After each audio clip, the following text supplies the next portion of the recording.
malam hari ini dengan tema The Art of Leadership. Nah, mungkin Kak Anisha bisa langsung kita bacakan aja CV-nya dulu nih untuk sebelumnya kita perkenalan lebih lanjut dengan narasumber yang sangat luar biasa. Silakan operator di-share dong CV-nya.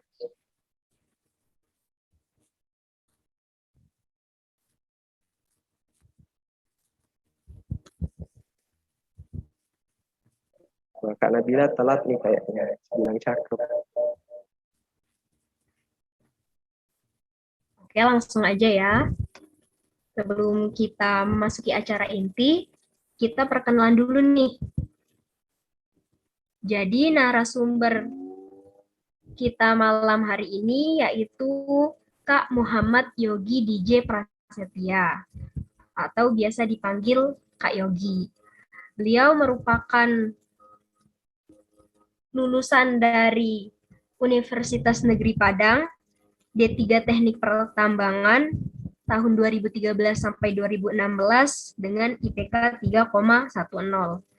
Selanjutnya, beliau melanjutkan pendidikannya di Sekolah Tinggi Teknologi Industri Padang, STTIND, Sarjana Teknik Pertambangan di tahun 2018 sampai 2020 dengan IPK 3,26. Nah, beliau ini sekarang bekerja di pertambangan. Baik, Kak Wirando, silahkan dituntun. Saat ini, Kak Yogi DJ Prasetya itu menjabat sebagai Supervisor Production di PT Bukit Makmur Mandiri atau BUMA dari bulan April 2022 sampai dengan sekarang. Selain daripada itu, pengalaman kerja beliau itu juga pernah bekerja di Koordinator Grup Leader PT Sabta Indra Sejati SIS dari bulan September 2017 sampai April 2022. Ya, secara kita lihat sekilas tadi dari CV-nya, Kak Yogi ini sangat luar biasa sekali. Nanti mungkin bisa nih Kak berbagi pengalaman baik untuk organisasi juga dunia kerja mungkin. Biar sama-sama belajar aja kita, Mas. Ya Kak. Oke, kalau tadi itu perkenalannya dari kami yang membacakan, nah mungkin kita bisa langsung saja nih mempersilakan Kak Yogi untuk menyapa audiens sekaligus memperkenalkan diri langsung kepada audiens. Karena kayaknya ini ekspresi audiensnya penasaran semua nih Kak. Kak Yogi itu yang mana sih orangnya keren banget. Nah, mungkin untuk kesempatannya dan waktunya kami persilakan Kak Yogi. Oke, Mas Fauzan, terima kasih atas waktunya. Pertama-tama saya ucapkan Assalamualaikum warahmatullahi wabarakatuh. Waalaikumsalam warahmatullahi wabarakatuh. Salam sejahtera untuk kita semua. Saya manggilnya di sini teman-teman aja ya semuanya, biar lebih enak. Baik, pertama perkenalkan nama saya Yogi. Di sini saya terima kasih dulu untuk teman-teman dari BPIP ya telah mengundang saya sebagai materi hari ini. Untuk teman-teman bisa nanti kita sambil sharing-sharing santai aja malam ini ya. Sharing santai, ngobrol-ngobrol enak kita malam ini. Tahu pengalaman teman-teman juga lebih banyak kan di organisasi di kampus daripada dibandingkan saya. Untuk selanjutnya, untuk pengalaman kerja saya bekerja di PT BUMA sekarang, lebih tepatnya di Kaltim, Kalimantan Timur, Balikpapan. Sebelumnya pernah juga di PT SIS, dan sebelum di PT SIS juga saya pernah di Triveni di Palembang, kalau teman-teman tahu. Mungkin segitu aja kenalan singkat saya kembalikan ke Mas Fauzan lagi. Baik, terima kasih Kak. Ya, berarti benar-benar luar biasa nih Kak Yoginya nih. Teman-teman, pemberitahuan juga nanti ketika diskusi dimulai, teman-teman juga diperbolehkan nih untuk menanya ataupun berdiskusi dengan narasumber kita karena acara ini sifatnya diskusi bebas teman-teman ya. Jadi kalian harus dituntut untuk aktif biar ilmu dan pengalaman Kak Yogi itu bisa nyampai ke kita dan bisa menjadi salah satu pemicu untuk kita berkembang menjadi lebih baik lagi. Oke, Kak Anisha, mungkin kalau saat ini sudah menunjukkan pukul 7:52, kita buka aja ya diskusi kali ini dengan pertanyaan pertama nih, Kak. Langsung nih pertanyaan pertama, Kak. menurut kakak pribadi nih, sebenarnya kak ya, leadership itu apa sih kak? Kami ini belum tahu nih kak, leadership itu apa. Mohon pencerahannya dong kak. Leadership itu atau jiwa kepemimpinan ya, Mas Fauzan. Itu sebuah seni ya, seni untuk mempengaruhi orang lain, bertindak sesuai dengan apa yang kita inginkan. Tanpa sadar orang tersebut melakukan dengan ikhlas, dengan sungguh-sungguh mengikuti apa yang kita inginkan, Mas Fauzan.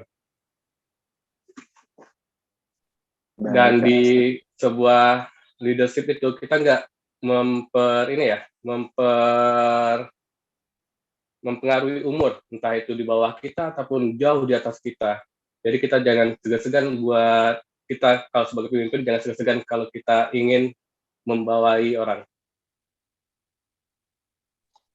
Baik kak, maksud dari mempengaruhi orang lain itu yang seperti apa ya kak? Mempengaruhi orang ya. Kalau dalam suatu, kita anggap dalam dunia kerja dulu ya. Kalau dunia kerja kan kita punya target nih. Sebagai pemimpin pasti kita punya target dari perusahaan ya, atau dari manajerial. Jadi kalau kita sudah mendapat target kan kita punya bawahan.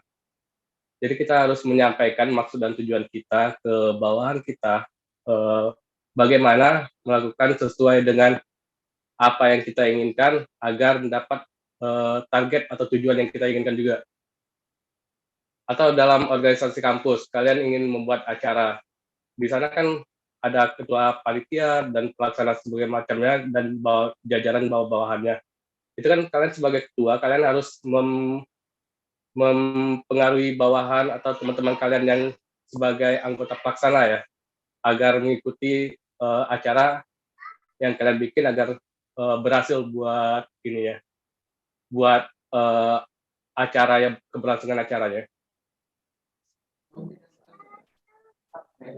Selain itu kak, pernah dengar bahwasanya sebelum kita memimpin orang lain tuh harus bisa memimpin diri sendiri.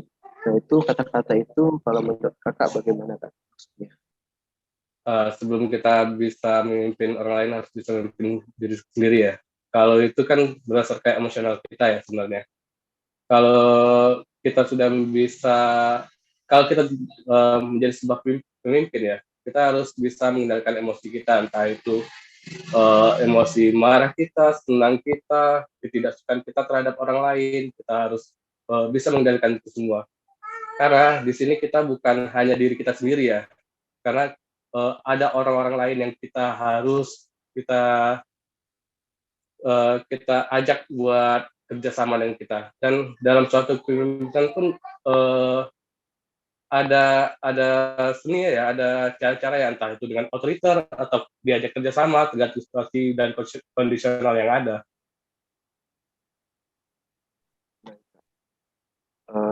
Sebenarnya kak, pengalaman kami nih sebagai mahasiswa kayak kadang kalau mau ngatur orang itu kayak ya nggak enakan gitu kak. Jadi kan sama-sama teman tuh kan, kalau mau diatur tuh kayak nggak enak gitu. Jadi itu gimana solusinya kak kalau nggak enakan? Kalau nggak enakan ya, mungkin saya juga dulu kayak gitu mas, waktu jadi mahasiswa ya.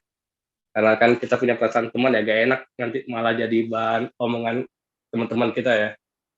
Kalau dalam dunia kerja mas Fauzan, kita harus buang jauh-jauh rasa gak enakan, entah itu gak enakan karena dia tua atau teman kita, teman dekat kita. Walaupun dia teman dekat kita, tapi kalau dari segi jabatan kita lebih tinggi daripada dia, jadi kita memang harus mengendalikan dia, harus mengatur dia, entah itu dengan cara yang saya sebutkan tadi, otoriter, ataupun dengan cara kerjasama. Kalau memang orang ini tidak mau, kita ajak dengan kerjasama dengan baik-baik, ya dengan cara otoriter berarti mas. Nggak ada salahnya juga dengan cara otoriter. Baik kak. Jadi kalau misalnya kita tadi nggak enakan, kalau misalnya kita itu introvert kak, misalnya malu untuk menyampaikan sesuatu kayak gitu kak, itu gimana kak solusinya?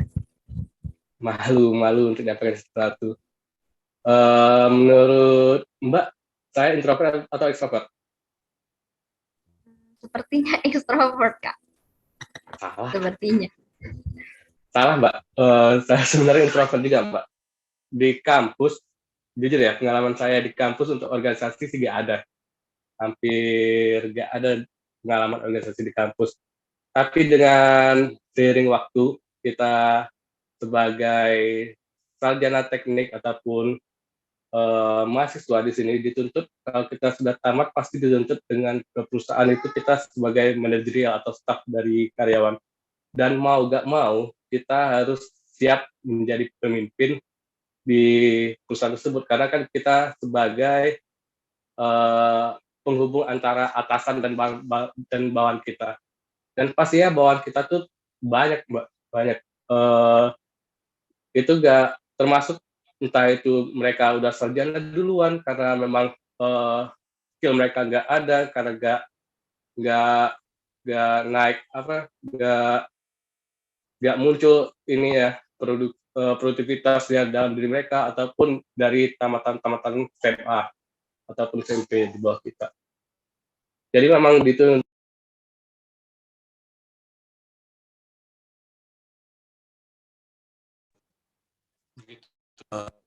sama Mas.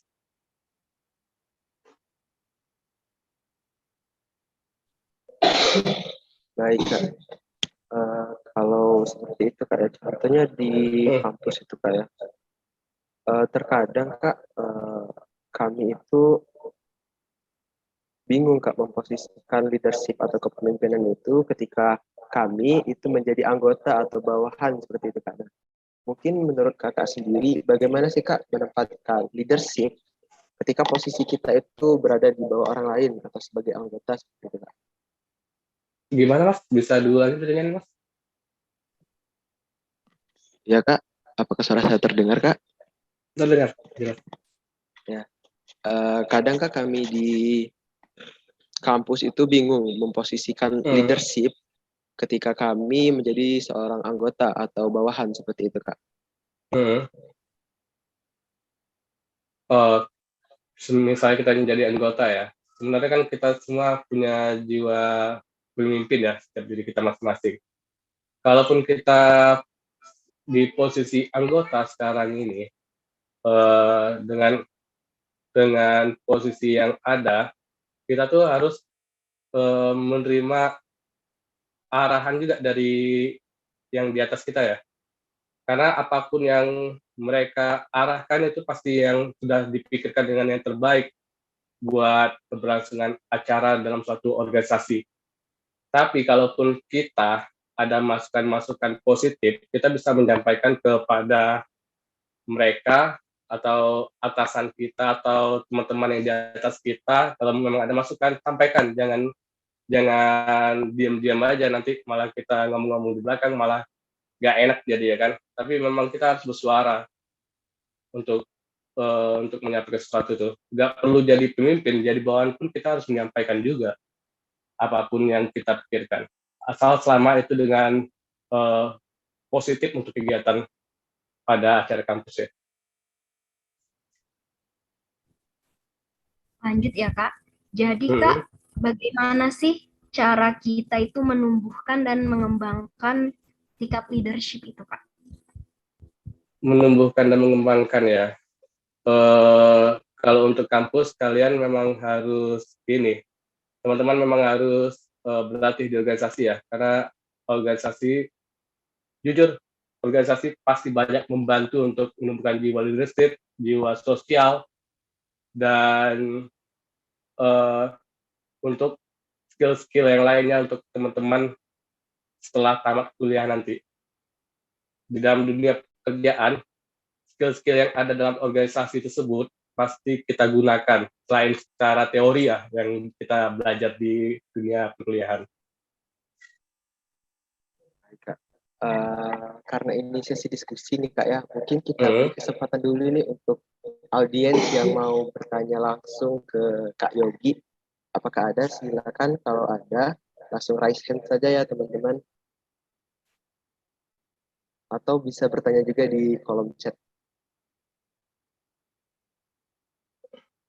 Sembari menunggu nih, Kak, saya juga punya pertanyaan lain nih terkait leadership, Kak, ya. Boleh, boleh. Terkait leadership ataupun masalah kerjaan yang lain, boleh kita tanyakan mulai ini. Kita santai aja. Bisa, Kak. Nah, tapi sebelum itu ini kayaknya udah ada nih Kak yang raise hand. Wah, Oke. kayaknya antusias sekali nih. Saudara Ipan Anugrah. Silakan Ipan untuk buka mic-nya. Baik Kak, sebelumnya izinkan saya memperkenalkan diri. Perkenalkan, saya Ivan Anugrah dari Teknik Pengolahan Migas. Izin bertanya Kak ya, leadership itu kan penting Kak, terutama di dunia kerja. Nih. Nah, untuk mengembangkan leadership itu idealnya dari umur berapa sih Kak? Kan leadership itu kan membutuhkan proses untuk mendapatkan skill leadership itu tersebut. Mungkin bisa dijelaskan Kak? Oke, Mas Ivan. Ada beberapa teori ya yang bisa kita gunakan di sini. Kita ajukan untuk leadership ya. Ada teori yang mengatakan kalau leadership itu memang sudah bawaan sejak kita lahir. Ada yang mengatakan juga leadership itu bisa ditunjuk oleh orang. Dan ada juga yang mengatakan leadership itu tumbuh dengan sendirinya karena situasi dan kondisi. Jadi untuk Mas Ivan, kalau memang sekarang masih belum kerasa jiwa leadership-nya keluar dalam dirinya, mungkin nanti di pas waktu kerja ya, sudah di dunia kerja, mau gak mau karena kondisi, Mas Ivan pasti keluar jiwa leadership-nya. Mau gak mau, pasti Mas. Karena kita butuh pasti struggle di dunia kerja. Baik Mas. Bagaimana nih Ivan? Apakah ada sanggahan atau pertanyaan lain? Boleh. Mumpung kita bisa sharing dengan orang yang berpengalaman. Kapan lagi kan? Baik Kak. Oke. Mungkin pertanyaannya di sini aja dulu, nanti saya bertanya lagi. Wah, baik, siap. Wah, terima kasih Ivan atas pertanyaan yang bagus. Teman-teman audiens yang lain ada yang mau bertanya lagi nggak nih? Untuk kita masih buka sesi diskusi nih. Oke, kalau nggak ada, kita lanjut Kak ya dari pertanyaan saya tadi Kak. Saya ingin bertanya terkait pemimpin Kak ya. Sosok pemimpin ideal menurut Kak Yogi itu yang seperti apa sih Kak? Sosok pemimpin ideal yang menurut saya ya Mas. Kalau menurut saya sih sosok pemimpin ideal tuh yang tahu kondisi dan karakter bawahan kita. Kenapa tahu kondisi dan karakter bawahan kita? Karena kita sebagai pemimpin pasti punya rasa bangga kalau bawahan kita tersebut bisa mendapat pengalaman-pengalaman baru dan bisa naik ke jenjang karir berikutnya. Contohnya gini Mas, misalnya si A ini sudah mahir atau terbiasa dalam suatu bidang, sedangkan si B juga terbiasa dalam suatu bidang. Kalau kita pengen membuat mereka ada nilai lebih, kita harus menukar mereka untuk mencoba bidang-bidang lain. Walaupun nanti hasilnya ya dalam perjalanannya pasti kita yang kerepotan sebagai atasan, tapi bagi saya sendiri, kalau bawahan saya mempunyai skill baru atau pengalaman baru di bidang lain, itu merupakan kepuasan bagi saya sendiri. Karena biar mereka belajar, biar mereka bisa tahu kondisi dan situasi, gak di sana-sana aja stucknya. Baik, berarti Kak, kalau menurut saya ini tipe pemimpin yang merakyat gitu kayak yang bisa memberikan apa ya semacam kesempatan untuk anggotanya berkembang seperti itu Kak. Betul. Tapi Mas di sini ada sebuah catatan juga. Ada sebagian kondisi di mana bawahan kita tuh gak berani mencoba bidang lain karena sudah keenakan, sudah terlalu nyaman pada kondisi tersebut. Mereka gak mau lagi buat berkembang. Jadi kita memang harus memaksakan diri buat otoriter atau sebut saja kejam buat mereka mencoba bidang lain tersebut. karena nggak mungkin kita mau mereka di sana-sana aja. Baik, Kak. Berarti Kak, kalau dari segi pemahaman yang Randa tangkap Kak ya, sosok pemimpin itu merupakan pemimpin yang bisa membuat atau menciptakan anggotanya menjadi lebih berkembang lagi, namun dengan hal-hal yang sesuai dengan kondisi dan situasi tertentu. Karena dalam sebuah manajerial seperti kakak tadi itu kan pasti ada aturan-aturannya kayak yang pastinya nggak boleh dilanggar sebagai bawahan untuk atasan Kak. Betul. Nah Kak, dalam konteks ini Kak, kegiatan di kampus, kalau untuk mengembangkan leadership atau kepemimpinan itu kan cara satu-satunya itu dengan mengikuti organisasi kayak di samping itu kan kami juga memiliki kewajiban untuk di bidang akademik Kak. Nah, jadi kalau menurut kakak pribadi ini bagaimana sih Kak cara menyeimbangkan antara organisasi dan akademik supaya kami itu bisa kedua-duanya seperti itu Kak.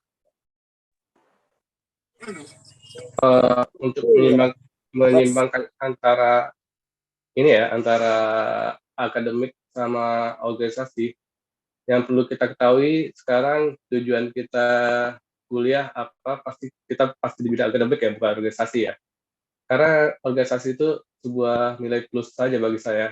Karena memang harus kita menyelesaikan kuliah kita, utamakan akademik kita dahulu agar yang lain-lain bisa mengikuti. Karena pastinya dalam suatu pekerjaan akademik pasti dinilai, karena sangat dinilai.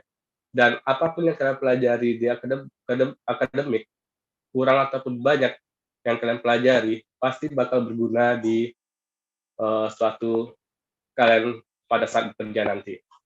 Terus untuk ini, kalau untuk organisasi, kalian memang harus mengatur waktu antara akademik dan organisasi, karena memang organisasi perlu juga, tapi jangan sampai menyita waktu kalian untuk belajar di akademik.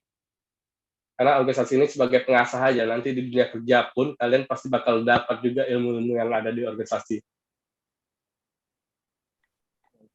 Dibuka diskusi seluas-luasnya ini yang mau bertanya, ayo. Nah, ini ada yang dari room chat nih, banyak nih Kak. Kita mungkin bisa bacakan dulu Kak ya. Pertanyaan pertama itu dari Rizky Wahyudi Kak. Pertanyaannya, seperti apa dan bagaimana definisi kepemimpinan yang baik menurut Kakak? Mohon dijawab Kak. Tadi udah dijawab ya. Saya sebagai pribadi saya masing-masing ini, sebagai pribadi saya lebih menyukai kepemimpinan gabungan antara kerjasama dan otoriter, karena tergantung pada situasi dan kondisi yang ada aja. Pertanyaan selanjutnya ya Kak, maaf Kak, off cam mati lampu. Oh ya, nggak apa-apa. Selanjutnya ya dari Dandi Anggara, izin bertanya Kak, misalnya kita memiliki pemimpin yang tidak bertanggung jawab di dunia kerja, bagaimana kita harus menyikapinya? Misal kita gak punya pemimpin yang bertanggung jawab ya, untuk ini kita sebagai bawahan kalau memang mempunyai pemimpin yang nggak bertanggung jawab, kita punya di atas pemimpin kan masih ada pemimpin lagi atau setara dengan dia ya, atau bagian manajerial kan ada di atas lagi. Kita bisa ngomong terus terang, kalau kita memang nggak suka, kita kasih bukti, kita kasih alasan yang valid buat kita protes terhadap gaya pemimpin tersebut. Jangan kita cuma ngomong, oh saya tidak suka, saya nggak suka sama ini, nggak suka gaya pemimpin ini. Kalau kayak gitu kalian nggak bakal bisa buat ini, malah kita yang dituduh karena like or dislike di dalam dunia kerja. Tapi kita harus kasih bukti juga, kita harus satu suara juga dengan teman-teman yang lain kalau memang itu yang kita rasakan semua. Apa itu Kak? Ivan Anugrah. Waduh, Ivan Anugrah lagi nih Kak kayaknya. Ivan, banyak banget kayaknya pertanyaannya. Ya, makasih Kak ya sebelumnya. Ini untuk utara leadership sebutkan ya, takut dalam menyampaikan pendapat nih, mungkin karena kan menyampaikan pendapat itu kan harus didukung dengan data yang jelas kan. Betul. Seperti dia mendapatkan data tersebut dari mana, mungkin seseorang itu terlalu takut nih Kak, gimana tipsnya? Baik Mas Ivan, pasti setiap orang yang ditunjuk pertama kali buat memimpin sesuatu pasti punya rasa takut Mas Ivan. Mungkin nggak punya rasa takut, kecuali orang itu memang sudah pede tinggi ya dari awal. Tapi dari awal pertama kali mereka ditunjuk pasti punya rasa takut. Gimana cara kita menanggulanginya? Ya kita harus percaya diri aja pertama Mas Ivan. Terus untuk menyampaikan sesuatu, walaupun memang sebaiknya kita harus punya ilmu, punya data, tapi nggak ada salahnya juga kita ngomong. Belajar ngomong dahulu, belajar bicara dahulu, kita menyampaikan aspirasi kita, menyampaikan pendapat kita. Jangan takut buat salah bertanya, nama juga kita bertanya nih, pasti nggak ada salah, nggak ada yang benar yang namanya pertanyaan, kecuali jawaban ya. Jawaban baru ada yang salah dan benar. Kalau dari pertanyaan nggak ada yang salah, nggak ada yang benar. Bagaimana Ivan? Baik Mas, terima kasih jawabannya. Nah teman-teman jangan mau kalah dong dengan Ivan. Dari tadi Ivan mulu yang nanya. Yang lain juga kalau mau bertanya dipersilakan. Karena kesempatan ini nggak datang 2 kali loh. Kapan lagi kita bisa sharing dengan Kak Yogi. Seorang supervisor production nih. Nah, keren banget Kak. Saya jadi ngefans nih sama Kakak. Jujur Kak. Nah lanjut Kak ya. Ini Kak ada pertanyaan lagi di kolom chat Kak dari Amran Fadila. Pertanyaannya, bagaimana cara mengembangkan jati diri agar dapat menjadi pemimpin yang dapat diterima di berbagai kalangan tanpa mengubah jati diri, Kak? Bagus. Bagaimana cara menjadi jati diri agar dapat diterima ya? Kita harus sebagai pemimpin ya, Mas, sebagai pemimpin kita harus dekat ya sama orang-orang di sekitar kita. Kita harus tahu kondisi-kondisi mereka karena nggak bisa kita samakan dengan yang lainnya. Tiap orang punya masalah masing-masing, punya karakter masing-masing. Jadi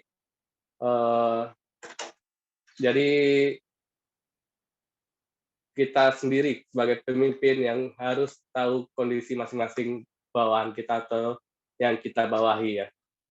Kalau untuk biar gak jadi ini kayak kalau kita pun dekat dengan orang lain, kita gak bakal ngerubah jiwa kita juga, berubah sifat kita juga.